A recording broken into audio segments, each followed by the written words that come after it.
It's a peaceful day and you're roaming the black zones for some funny business. You're being very innocent and non-threatening. And then, out of nowhere, a ganker jumps on you. You try to fight back, but you can't. So you try to run away, but you're not fast enough, and you're dead. Maybe this just happened to you. Well, today I will go through some safety strategies to survive the lethal zones. So playing in them is more fun and less frustrating. In this video you will learn preparation and what to bring with you, how to safely enter and exit, what areas to avoid, what players to avoid, and how to pull an escape if everything else fails. By the end of it all, you'll have a 5% better chance of survival. Because, let's be honest, the first time someone jumps on you, it will stress you the f*** out and you will panic. So you'll need to put in the hours to actually stay cool.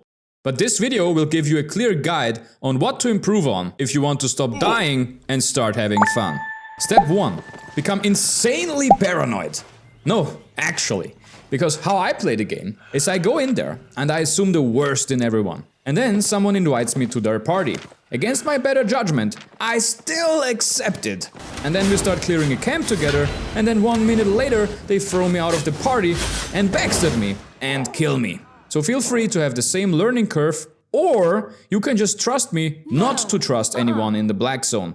People there will do anything to get ahead, and they won't shy away from doing the most despicable acts of betrayal. Having said that, let's look at good preparation. First, open your settings and in the General tab, scroll to Vanity and make sure skins are turned off for your opponents, so you can more easily see what they're wearing. Later, I will walk you through exactly what builds Signal, the biggest threat.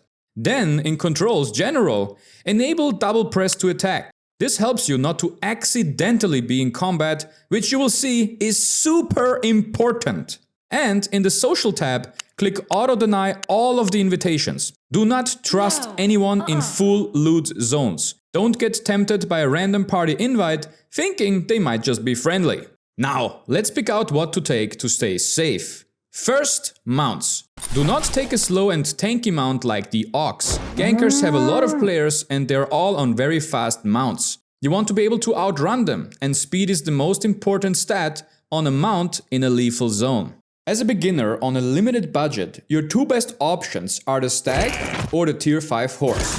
The cheapest Stag in normal quality has 900 health, 105% move speed, and 2 seconds to sprint. It can carry 227 kilos and costs around 100k. Compared to that, the Tier 5 horse has 1200 health, 115% move speed, and 3 seconds to sprint. It can only carry half the weight, but it also costs around 26k less. And for that money, you can buy a 5.1 bag, which lets you carry more weight than the Stag. If you ask me, the Tier 5 horse is better. The only thing the Stag has going for it is that it starts to sprint 1 second faster. Next, gear. If you're gathering, do not wear gathering gear in the black zones. It really limits what you can do, and you don't have the IP or abilities to kill tougher mobs, contest any chests, and you're definitely useless in any PvP fight. If you have equipment for cloth, and the portal takes you to a spawn somewhere that has no cloth to farm, then what the fuck are you doing there with your cloth gear? You should gather in the black zones. It's heavily rewarded. But the way you do that is you level up your gathering in the safe zones until you hit Tier 5 or 6, and then you take all of your already leveled up gathering equipment with you so that you can pick up every resource you see that's enchanted. As for gear, you should take stuff that helps you survive the most. Here are good options. For the head slot, soldier helmet, because you can block everything, you become completely immune to damage and all crowd control effects.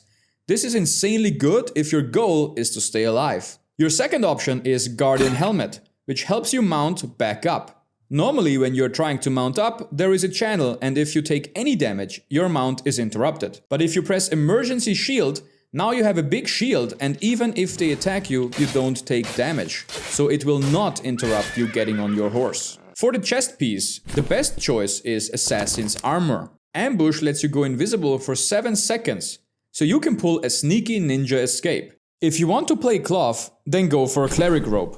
Everlasting Spirit makes you immune to all further damage for 3 whole seconds. There is no other good choice. Some abilities on the other pieces may look tempting, but they might actually cause you to die. And I will explain this in part 5. For shoes, you have 3 good options. Royal Sandals have the Defenseless Rush ability. This lets you sprint for 7 seconds, and they are unpurgeable. Purging is an ability that takes away all of your buffs, such as your sprint. If someone does that, now your sprint is on cooldown and you're basically a sitting duck. But with Royal Sandals, nobody can stop you. They are, however, quite pricey. Soldier Boots are a cheaper alternative. They have the Wanderlust ability, giving an average of 62% movement speed for about 15 seconds. But be careful, these can be purged easily. And finally, Demon Boots, with the Vengeful Sprint. The lower your health gets, the faster you can sprint away. And there is one overlooked but worthwhile option to look into, the Spectre Shoes. They can turn you invisible, which is amazing to shake off gankers. For the cape, you have 2 options. Undead Cape, which activates automatically when you drop below 15% health and turns you invisible for 6 seconds. This is really great once you've already been dismounted and you're about to die, because you can still use abilities without revealing yourself. Or, my personal recommendation is the Fort Sterling Cape, as it prevents the first stun. For the weapon, take any kind of mobility weapon. These are weapons that let you jump or dash forward and therefore run away even better. Such as the Bloodleather, the Great Hammer, Dual Swords, Battle Bracers and Bear Paws. I personally recommend the Bloodleather, and all of these weapons give you great mobility. But you will need some extra tips I will give you at the end to make the best use of them. In your food slot, you should take either a vegetable soup or, as a better but much pricier option, the Avalonian beef stew. These get your health back up quickly between fighting mobs. And if you get ganked and you can manage to shake them off by running away with invisibility, then you instantly get your health back up. In the potion slot, take either the invisibility potion or the Gigantify potion to increase your survivability. Here is a summary of the items that I recommend. Do not spend disproportionately on your set. You should be able to rebuy your set 10 to 15 times, so it's not a huge loss. Now you've got your gear and you are ready to enter the lethal zones. You have 2 options for how to enter using the features added to the portal region and the Smuggler's Den. The Smuggler's Den is a super great strategy, but needs its own video. I will cover that in the future. So here's what you can do. You can run out like a maniac and not care, which is what I actually do. And then you have the Journey Back ability, which is an ability that channels for 15 seconds and returns you back to the last city or hideout you were in. But since in this video I'm trying to teach you how to be more safe, you can drink from the Invisibility Shrine and be invisible for 2 minutes. But in my opinion, this is completely overrated. You're still running out like a maniac. You're just invisible for the first zone. It's really only good to find a dungeon.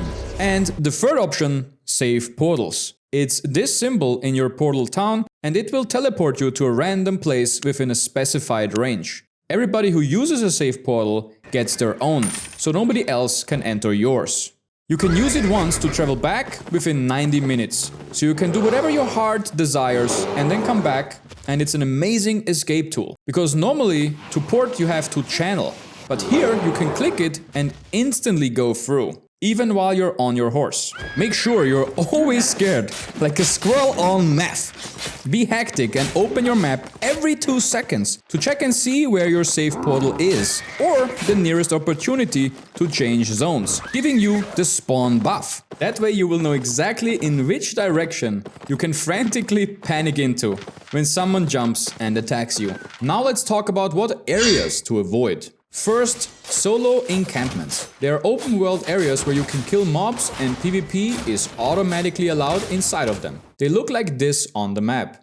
They are dangerous no matter what, but especially in the red zones, because people can run around, not flagged hostile, act all innocent and friendly, wait until you're half dead and then rush in to kill you. The red zone is arguably more dangerous because of tricks like this and the illusion that you are more safe. Second is choke points, such as bridges, narrow stripes and dead ends. Guild territories, which look like this. I mean, you really have to be high to run into one of these. Red circles on the map means there is a group of players there. The bigger the circle, the more players. If you see the red circle disappear, but the player number didn't move down, that could mean that they are spreading out, so be careful. The skull icon means a player was killed by another player there, so you probably want to stay away from there. Avoid everything shiny on the map, such as chests, crystal spiders or treasure nodes, because it will attract other players and there is usually conflict around it. If you're moving to another zone, avoid the main paths. Instead, take the fastest route from A to B. Gankers often hang out near roads, waiting for new players who think they're safe. Whatever you're doing, always keep your mount right next to you no matter what you do. Like not a meter away, but immediately next to you. So you can mount up fast and escape. Always stay on the move and switch your position often, so nobody can pinpoint your location and plan out an attack. And always be alert. Do not click off the window, and if you're watching this guide while you're in the black zone, then shame on you. And of course, the number one thing you want to avoid is players. Always watch the edges of your screen, and if you see a player there, assume they're there to kill you, especially if they are dismounted. Even if someone types into chat, "I'm friendly," that's very suspicious and very conspicuous. You run away from that person. If someone writes, "I will heal you, I will help you," you run away. It doesn't matter if they say they will buy you a Christmas present, if they say they love your grandma. You just avoid every interaction if you want to be the safest possible. I have been betrayed so many times. Seriously, it's unbelievable. So never trust anyone in the black zone. Just do your own thing. But you still should inspect them, so you can try to assess the worst that could happen to you. Players carrying these weapons in particular should be considered as highly suspicious. Bear paws. For some reason, these double-handed axes turn people into "I am the ganker super badass." The weapon has high mobility and therefore you have to respect any bear paws player and avoid them like the plague. Fiend Cull almost definitely signals a ganker. It removes your buffs and they can stop you from running away. Life Curse Staff has a built-in purge. Dagger players in general are up to no good, such as the Death Givers, dagger pair or one-handed daggers. And any type of weapon with hard crowd control is not a good sign. These include any type of maces. They can jump and leap across the whole screen and catch you, then you are in big trouble. Same for hammers, that's a big no-no. Just like quarterstaffs, especially double-bladed staff and grail seekers. But again, just move away from anyone. With this information, you should be able to avoid most fights and stay out of trouble. But let's say you fail to do everything I've already talked about. You are a dum-dum just like me, so here's your last-ditch strategy to survive and escape. Okay, the most important thing if you want to get out alive is to know which abilities you can use and which ones will kill you. If you engage in combat, then you can no longer use any portals or exit into another zone, so you're basically stuck in the fight. This happens with any ability that deals damage to the player, including auto attacks, obviously. Any damage ability, except ones that deal damage by reflecting, such as Retaliate on Hunter Hood or Inferno Shield on any leather chest piece. But Frost Shield on the Cleric Robe will put you in combat because it's a reflect, but it also slows.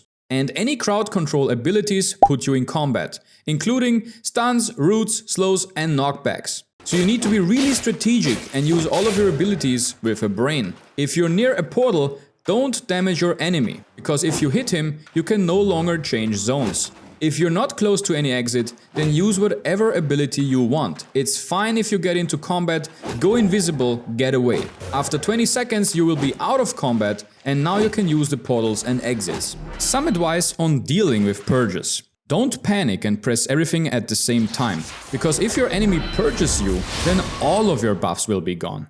Space your abilities out, so they can't remove them all. Do not use your sprint when a ganker is right next to you. Use your mobility weapon first, and once you're out of range of the purge, then you sprint. Then you follow that up with invisibility. Ideally, you want to head to an exit or back to your safe portal. Or you can be tricky by walking into areas with strong NPCs and then using your invisibility spells to make chasing you a real pain in the ass, as the NPCs will stop aggroing on you and attack your enemy. Alternatively, you can run into something called an Avalonian portal. These are public portals that look like this on the map. They have a set amount of charges that people can use, and you can hover over the portal to check how many are there. When a player uses a portal, then one of the charges is consumed. The portal remembers you for 10 minutes. Within those 10 minutes, you can use the portal again and again, as many times as you want. It still counts you as the same charge. So what can happen is a giant group of gankers is chasing you. They see the portal on the map, so they know you will try to run to safety through it. So they will send their fastest gankers into the portal ahead of you to take those charges away, so that there are no charges left and you cannot go through. But if you have used it within the last 10 minutes, that strategy doesn't work, because you can still go through to get the spawn buff. The spawn buff will protect you from all damage for 30 seconds, giving you time to mount up and run away. Keep in mind, you also get a debuff that prevents you from getting another spawn buff for 60 seconds, unless you run far enough away from the portal to drop the spawn buff debuff. So going back and forth through portals won't keep you safe. Your best bet is to keep moving deeper into the roads, wait until the dust settles, and then go back to the portal you came from, into the zone you were in. Hopefully, the gankers left. A second reason why going through an Avalonian portal might help you is, like I said, it has a limited number of charges. So large groups cannot follow you with all of their members. And for this reason, many groups don't even bother. Now you know everything you need to know to stay safe. Now it's time to go out and instantly forget everything I just said, then someone jumps on you, you panic, and you're dead. Remember, this video will be online, you can come back and watch it over and over again until you die a little bit less. And if you run out of silver, remember that you can buy gold, and if you cannot manage to be a big shot in real life because the economy is just so fucked right now, then at least you can be a big shot in game. You take your credit card and you swipe. You buy gold, and if you do, remember to use my code. Oh, wait. Yeah. I still don't have a code, but I'm pretty close to it, thanks to you guys. Thank you for watching and enjoying all of our videos. Have a safe time exploring Albion Online, and in my next video we will be talking about the best beginner builds. See you there, and in the meantime, peace out.